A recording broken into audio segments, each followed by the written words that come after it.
করুন, বাইরে করুন, পেটে করুন, খামারে করুন, অফিস আদালতে যে যেখানে কর্মজীবী যেখানে আছেন না কেন সেখানে আপনি নামাজের অর্থ হলে নামাজ পড়ে দেবেন।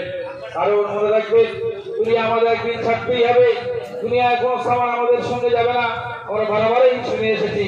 আর তার আমরা দেখতেও পাই যে কোনো ব্যক্তি মারা যায় তার সঙ্গে কেউ যায় না, কেবলমাত্র যায় সেই দৈনন্দিন জীবনে যেসব আমলগুলো করেছিল। যারা রোজা রেখেছে তারা রোজার আনন্দ কি সেটা পেয়েছে। এই নামাজ পড়ে